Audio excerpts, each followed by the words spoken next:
Number 10. 1977 to 1980 Lincoln Versailles. Ford had a problem in the mid-1970s. Cadillac was selling the Seville, a compact luxury car, and it was moving units fast. Ford's response was the Lincoln Versailles, launched in 1977 as a premium rival. On paper, the plan made sense. In reality, the execution fell dramatically short. The Versailles was essentially a Ford Granada wearing a Lincoln suit. Beneath the padded vinyl roof and chrome trim lived the same 351 cubic inch V8 found in much cheaper Ford products, producing around 135 horsepower, modest even by the standards of a decade crippled by emissions restrictions. At a price tag of over $12,000 at launch, well above the Seville, buyers quickly realized they were paying luxury prices for a mid-range product. Quality control was inconsistent, fit and finish left buyers frustrated, and sales never came close to matching Cadillac's competing model. Lincoln discontinued the Versailles after the 1980 model year, having sold fewer than 25,000 units over the entire production run. Number 9. 1975 to 1980 AMC Pacer. The AMC Pacer arrived in 1975 with an unusual promise. It would be a wide, spacious subcompact, something genuinely different from what Detroit was offering at the time. AMC's designers delivered a car that was unmistakable. Whether that was a compliment depended entirely on who you asked. The Pacer was originally engineered around a General Motors rotary engine that never materialized. When GM abandoned the rotary program, AMC was forced to install its own 232 cubic inch inline six, producing just 100 horsepower, an engine too small to move a car that was unusually heavy for its class. The Pacer's wide body and enormous glass area, which accounted for over 37% of the car's surface, created a greenhouse effect in warm weather and placed enormous strain on the air conditioning system. Fuel economy was poor, handling was uninspiring, and the engine struggled with the car's weight. Despite initial curiosity from buyers, sales declined steadily after 1976, and AMC ended production in 1980. The Pacer remains one of the most recognized automotive miscalculations of the decade. Number 8. 1970 to 1978 AMC Gremlin. Before the Pacer, AMC tried something even more unconventional, the Gremlin, introduced on April 1, 1970, a launch date that in retrospect seemed almost prophetic. It was marketed as America's first subcompact, designed to counter the growing wave of small foreign cars entering the U.S. market. The Gremlin was literally created by cutting the rear section off an AMC Hornet blueprint. The result was a truncated hatchback silhouette that divided opinion from day one. Initial versions came with a 232 cubic inch six-cylinder, but early models also offered an underpowered 128 horsepower four-cylinder that struggled on highways. More critically, the Gremlin offered minimal rear passenger space, virtually no rear visibility, and safety equipment that lagged behind what consumers were beginning to expect. The absence of a rear bumper in early trims and a cramped, poorly thought-out interior made daily use genuinely uncomfortable. AMC eventually addressed some of these shortcomings, but the Gremlin never fully shook its reputation as a hastily assembled answer to a problem that deserved a more thoughtful solution. Number 7. 1974 to 1978 Ford Mustang II. Few automotive decisions from the 1970s remain as debated as the Mustang II. Ford introduced it in 1974, and while it was commercially successful, selling over 385,000 units in its first year alone, enthusiasts have never quite forgiven what the nameplate became during this era.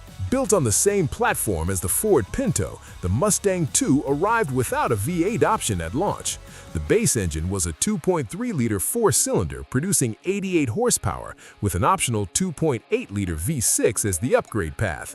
A 302 cubic inch V8 eventually returned for the 1975 model year, but it was detuned to just 122 horsepower due to emissions requirements, a number that made the legendary Mustang name feel like a heavy burden for a lightweight car to carry. The Mustang II was noticeably smaller, heavier relative to its output, and slower than the original pony cars from a decade earlier. Ford positioned it as a response to the oil crisis, and by that specific measure, it served its purpose. But as a performance machine worthy of the Mustang heritage, it represented the lowest point in the nameplate's history. Number 6. 1976 to 1980 Dodge Aspen.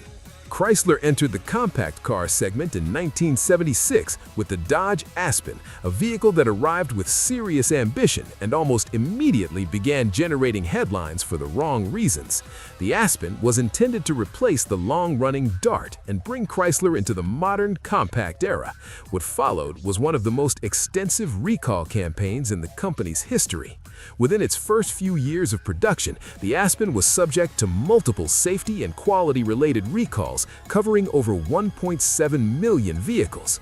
Problems included premature rust on body panels, carburetor failures that could cause stalling, front suspension defects, and issues with the brake system.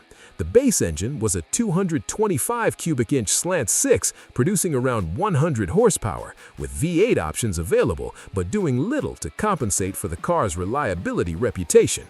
Consumer Reports named the Aspen among the worst vehicles for dependability during this period. Number 5. 1976 to 1980 Plymouth Volare.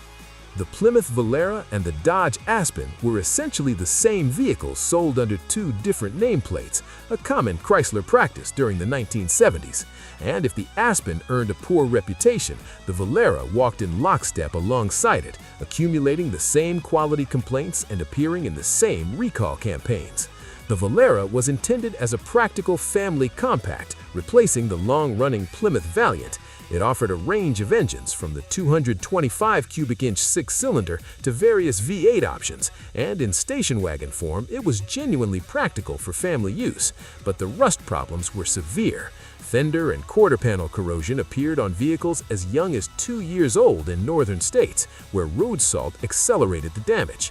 The carburetor stalling issue affected both the Volare and the Aspen equally, and Consumer Reports documented multiple years of ownership complaints that ranked it among the most unreliable domestic vehicles of the era. Number 4. 1976 to 1987 Chevrolet Chevette.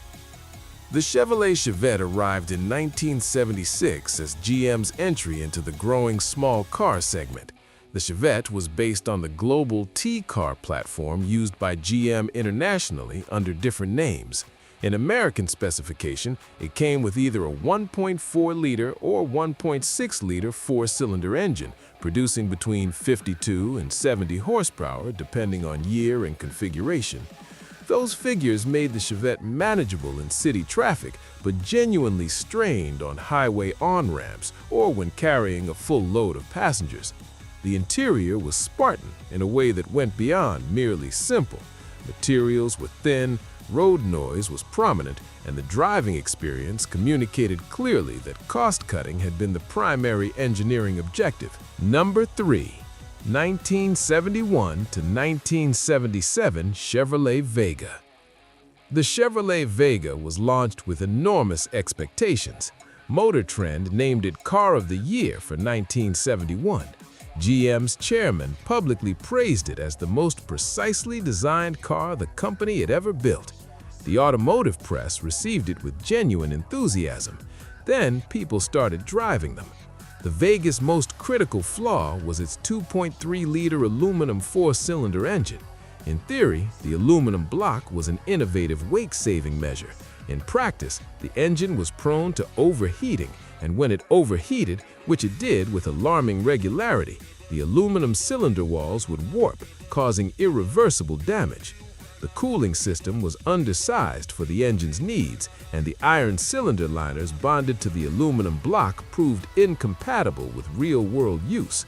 Beyond the engine, the Vega developed a reputation for accelerated body rust that could appear within 2 or 3 years of ownership.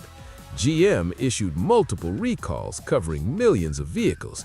By the time production ended in 1977, the Vega had become a cautionary tale about the dangers of rushing an innovative design to market without sufficient real-world testing, and its failure contributed directly to GM's reluctance to experiment with aluminum engines for decades afterward.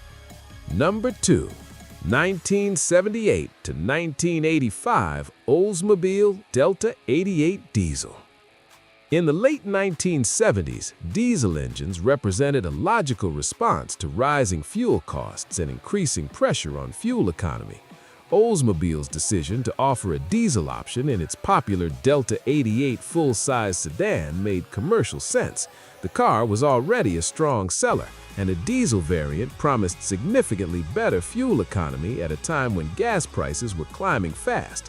Rather than engineering a purpose-built diesel, GM converted its existing 350 cubic inch gasoline V8 into a diesel unit and installed it across the Delta 88 lineup. The conversion retained design features fundamentally incompatible with diesel combustion.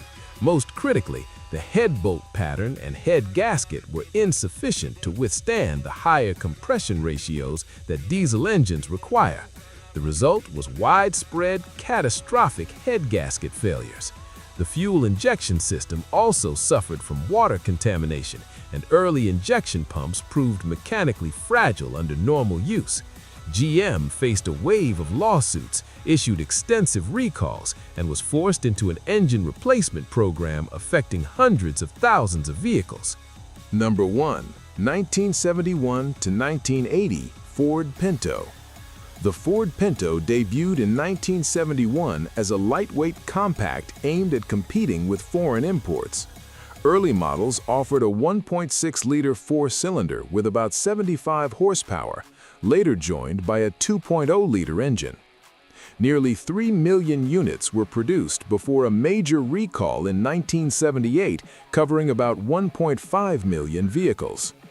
The controversy centered on the fuel tank placement behind the rear axle with limited structural protection. In certain rear-end collisions, components could puncture the tank and cause fuel leaks. Investigators from the National Highway Traffic Safety Administration linked several fatal fires to these conditions. A 1977 investigation by Mother Jones magazine publicized internal Ford documents discussing potential fuel system modification costs. Although similar layouts existed in other compacts, the Pinto became a lasting symbol in debates over automotive safety and corporate responsibility.